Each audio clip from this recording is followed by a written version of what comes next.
वैसे तो जुर्म की काली दुनिया से न जाने कत्ल के कितने ही मामले हर साल हम सबके सामने आते रहते हैं, मगर कुछ केस ऐसे होते हैं जो मर्डर मिस्ट्री बन जाते हैं और ऐसे मामलों की तह तक पहुंचना पुलिस के लिए कई बार एक चुनौती बन जाता है। कातिल पुलिस की सोच से हमेशा आगे होता है, लेकिन पुलिस भी पीछे नहीं रहती है।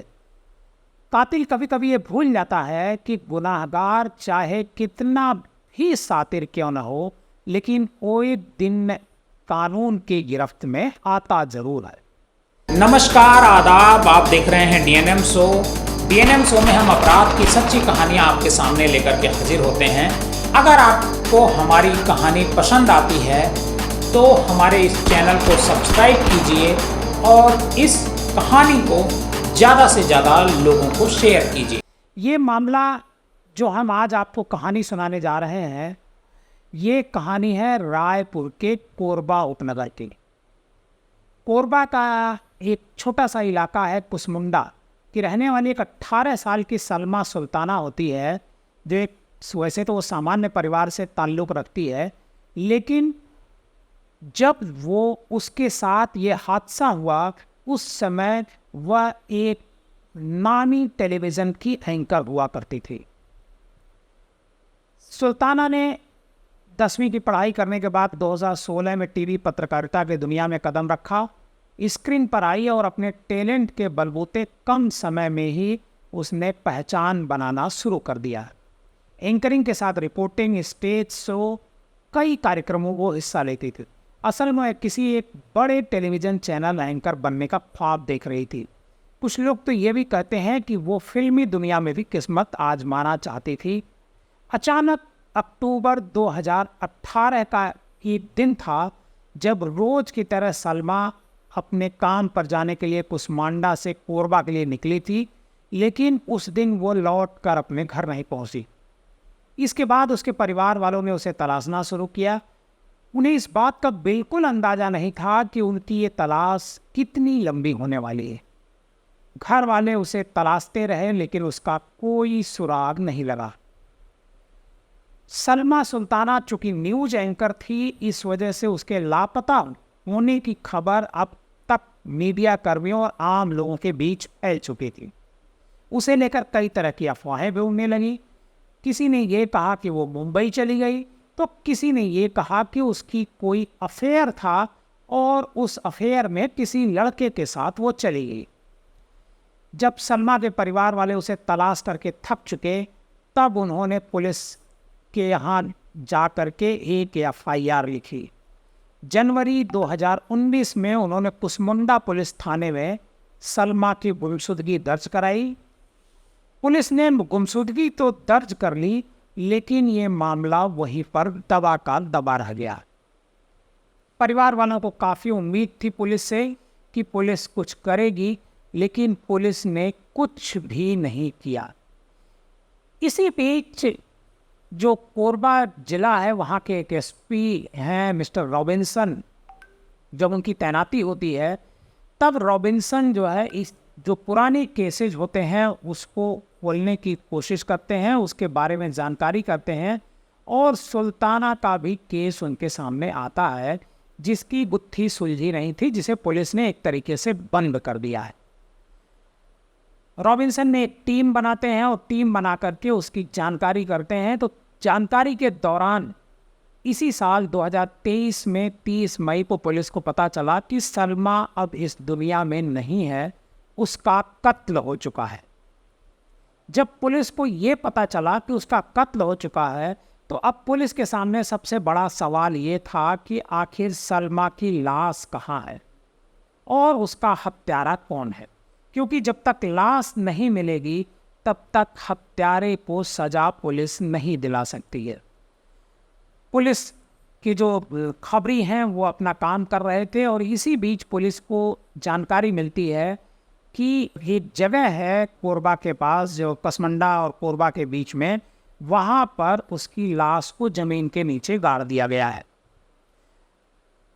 क्योंकि लंबा समय गुजर गया था, लाश गाड़ने की बात आ रही थी वहाँ पर एक सड़क बन चुकी थी। पुलिस के सामने अब समस्या ये थी कि कैसे इस जगह की खुदाई की जाए। फिर पुलिस ने एक तकनीक का सहारा लिया जिसे कहते हैं 3D स्कैनर यानी थर्मल रडार। थर्मल रडार के जरिए सर्च ऑपरेशन को आगे बढ़ाया गया।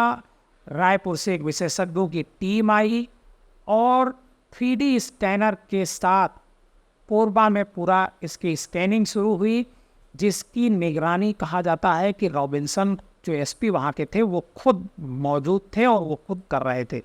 पुलिस ने स्कैनिंग कराई और स्कैनिंग के बाद पता चला कहाँ पर उसकी लाश पड़ी हुई है। 3D स्कैनर के बारे में कहा जाता है कि 20 फीट की गहराई तक ये जो है उसकी फ़ोटो खींच करके कंप्यूटर पर शो करता रहता है। इसी बीच पुलिस को इस स्क्रीनिंग के ज़रिए एक सुराग मिला कि कोहड़िया दर्री मार्ग पर एक बोरे में बंद करके एक लाश जो है मतलब लाश का कंगाल दिख रहा है। पुलिस ने उसे जगह की खुदाई करवाई और खुदाई करवाने के बाद जब वो कंकाल वो बोरा निकाला गया तो उसमें एक कंकाल था, वो लड़की का था और उसे एफएसएल की टीम से जांच कराई गई। जांच से पता चला कि ये सलमा सुल्ताना का ही शव था, उसी का कंकाल था।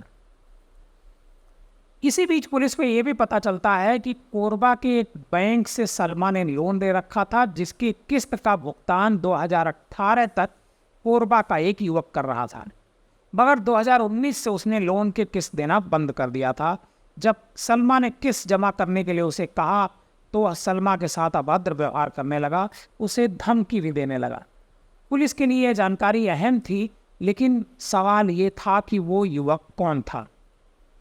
कंकाल बरामद होने के बाद पुलिस ने तफ्तीश का दायरा जो है काफ़ी बढ़ा दिया और कातिल को पकड़ने के लिए हर मुमकिन कोशिश की जाने लगी। मुखबिर भी लगे हुए थे।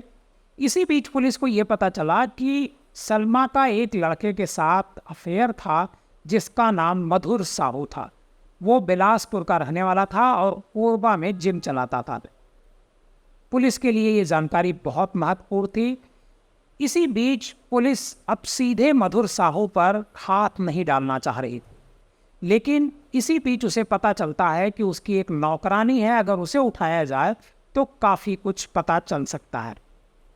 पुलिस ने मधुर साहू की नौकरानी को उठाया और नौकरानी ने पुलिस को पूरा कच्चा चिट्ठा सलमा के मर्डर का खोल करके रख दिया।